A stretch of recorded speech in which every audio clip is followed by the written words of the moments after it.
Today, the UFC is headed to France, and in the main event, we will find out, will Money Moicano continue to cash checks? Or will Benoit Saint Denis be victorious in front of his home crowd with a bounce back win after a loss to that dude, El Diamante? Also, what about Brendan Allen? What about him stepping in there with Nasruddin? Will it be Louisiana prevailing, or will France reign supreme? Also, we have Aileen Perez fighting on the undercard. All of this and more on today's episode of Matter of Fact MMA. What's up? What's happening? Let's go. What's up, guys? We right back at it. We right back with it. It's your boy, Matt. We are here to break down UFC France as it goes down this Saturday. Also, I'd like to say, go Ravens. Go Ravens. Anyway, let's go ahead. Let's move forward. First of all, let's start with the main event at the tippity top of UFC France as we have Renato Moicano. I can't even say his name. I'm so hyped up for UFC France. Will step in the octagon with Benoit Saint Denis. So here we go, man. Here we go. Interesting main event. Very, very interesting. Very, very interesting for the lightweight division. Because even though the top of the division seems like it might be clogged, once we kind of figure out what's going on with Makhachev and Sarukian, there's a couple of cats, you know what I'm saying? But once we kind of figure that out, I think there's going to be a little bit more mobility in the lightweight division. With that being said, as I'm looking at this matchup, you have Renato Moicano, outstanding BJJ, outstanding jiu-jitsu, you know what I'm saying? Also, one of his biggest attributes besides his jiu-jitsu.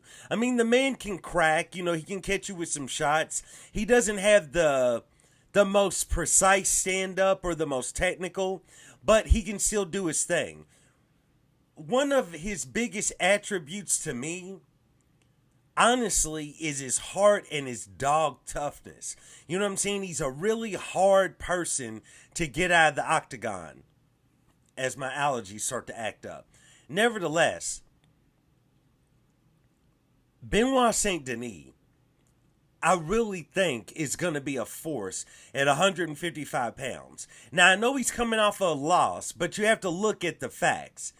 For one, he went into that fight, with the staph infection, a really bad one. He was weakened. He was on antibiotics for like a week, you know what I'm saying, prior to the fight, if not longer. Plus, he went in there against Dustin Poirier, you know what I'm saying? So, what do you really expect from the dude, you know what I'm saying?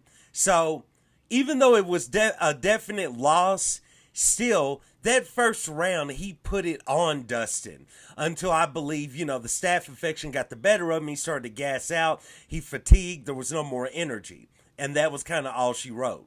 Nevertheless, man, I'm actually going to go along with Benoit Saint Denis to go out there and get the win, because I think that certain wins we've seen Moicano have recently, more so than them being really skilled wins, like the finish might be skilled if he gets the finish, generally a submission. What we've seen is him outlast guys because of that dog toughness. But when you're sipping in there, when it's dog on dog, when it's dog eat dog, when it's, let me stop talking about dogs before Israel Adesanya busts in my door and kicks me upside the head, because he liked the dogs. Nevertheless, when you have these two hard-nosed fighters going in there, I think now, when you have a tough guy versus another tough guy, I think it's going to come down to skill. And not so much in BJJ, but outside of BJJ, I feel like Benoit Saint Denis is the more skilled fighter. So I'm going to go along with Benoit Saint Denis to get the win in the main event of UFC France.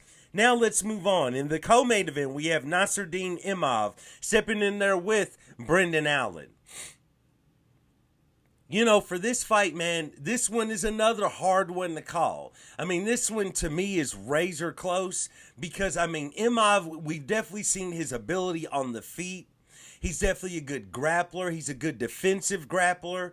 You know what I'm saying? So we've definitely seen a lot out of him. What I have noticed is that in certain fights, this will only be a 3-round fight, so we might not have to worry about it a lot. But in certain fights, I feel like we've seen him kind of let off the gas more toward the end of the fight. Maybe he feels like he's ahead on the scorecards. Maybe he feels like he's going to coast to a win. But I feel like we have seen him let off the gas in the past, or it could be fatigue. Brendan Allen, we have seen him fatigued as well, but I think Brendan Allen really showed us his next level up when he stepped in there and defeated Chris Curtis. Now, I know a lot of people believe that that could have went Chris Curtis's way, and it definitely could have. It was a great fight. I'm actually going to go along with Brendan Allen on this one. I believe that's definitely an underdog pick right there. I'm going to go along with Brendan Allen. I don't know.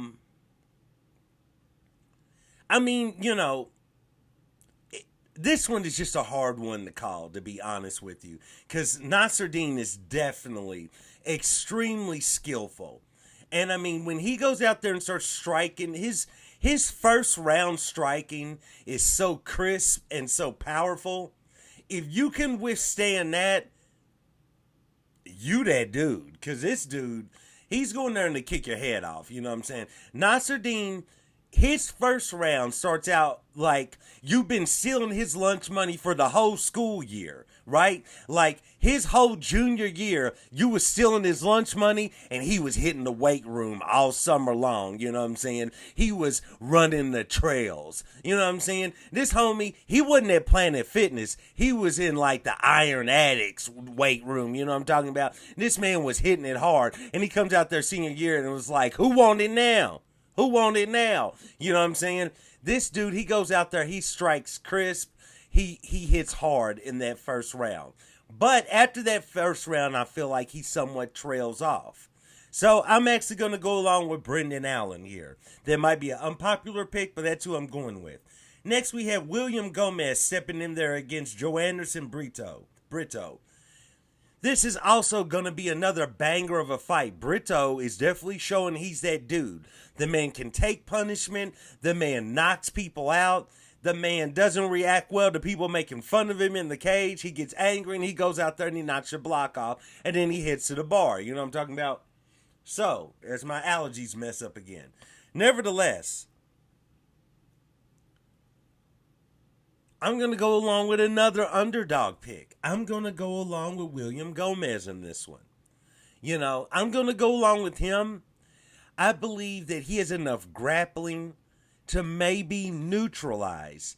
And a little bit of wrestling, but I think to me, William is a very strategic fighter, where Brito is more of a barbarian. He swings a battle axe when he goes into the octagon.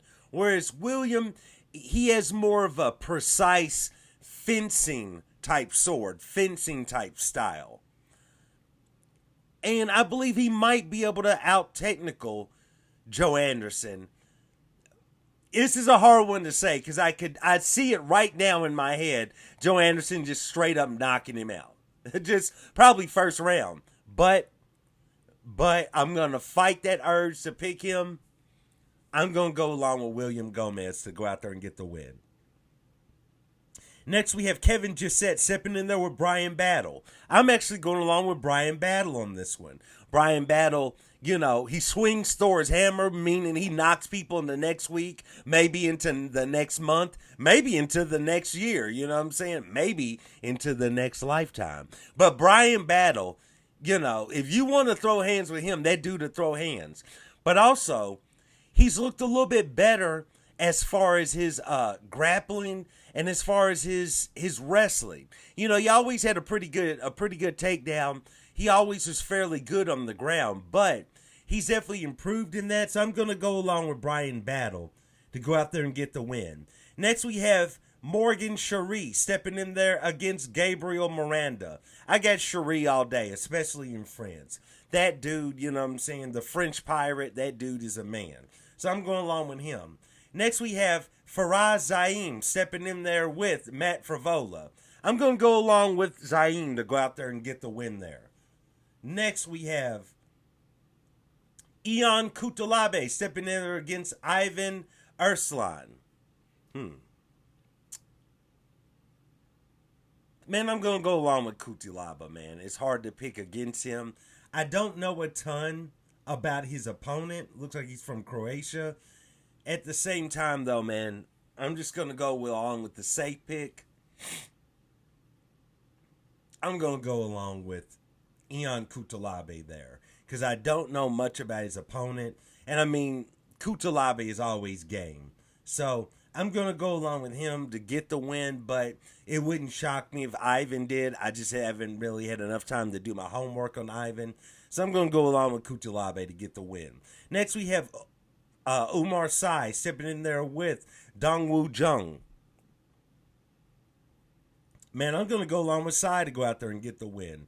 This dude, he looks like he'll go out there and knock your head in the next week, next month, next year, or next lifetime.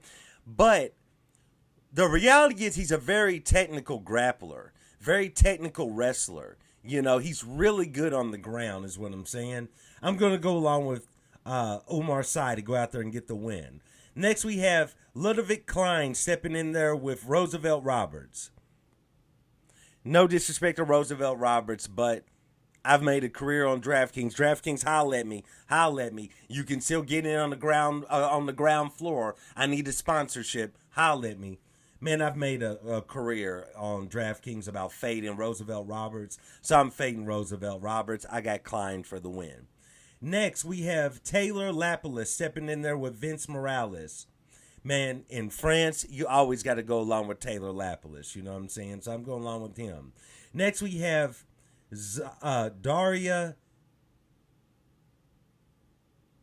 Zelensniakova stepping in there against Aylin Perez. I'm going along with Aylin Perez, man. I know that a lot of people don't really take her seriously because of her shenanigans online. And she got the OnlyFans account, and, you know, she be doing her thing. But I'm going along with Aylin Perez to go out there and get the win. You know, I mean, it just boils down to, man, she goes in there and she hosses these women around. You know what I'm saying? She goes in there and she just straight bulldogs these women. And when they're really prepared for her grappling and her wrestling, then, you know, she'll level them on the feet. And when they drop, she goes to work on the ground. So I'm going along with Aylin Perez to go out there and get the win. Next, we have Daniel Barres stepping in there against Victor Altamirano. Man, I'm going along with Victor to go out there and get the win, man. Still in that Noche hangover, representing Mexico. I'm going along with him to go out there and get the win because he cracks. Let's move on. We have a late replacement. We have Jacqueline Cavalcante stepping in there against Nora Coronoli. Man, I'm going along with Nora. She had a shocking win in the last one of her outings there in France with the UFC.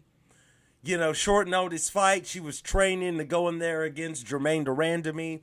I'm assuming she had a really big training camp, really hard training camp, because that was going to be huge for her career with the win over a former champion like that.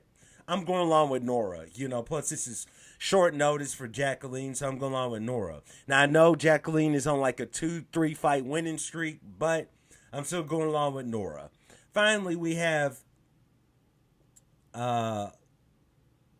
Bolaji Okai stepping in there with Chris Duncan. I'm going along with Okai. I think he's going to go out there and get the win. I mean, this dude, he packs dynamite in his hands. I think the UFC is trying to set him up, not necessarily to be a contender in the division, but to be one of those exciting action fighters that they can throw on the card, knock a guy out, and send him home. So I'm going along with him to get the win. So that is UFC France. It goes down this Saturday. It'll probably be an earlier card, I think, because most of the time when they're in France, the cards are a little bit early. Yeah, it starts at 3 p.m. So that should be interesting to see. So we will definitely check it out. I got some other content coming to you guys this week, so I'll be right back with you. Please like, subscribe, comment. Let me know who you got in the main event. Are you going along with Money Moicano, or are you going along with Benoit Saint Denis? So let me know. And once again, I do want to thank you guys for joining me for another episode of Matter of Fact MMA. And I'll check you next time. Peace.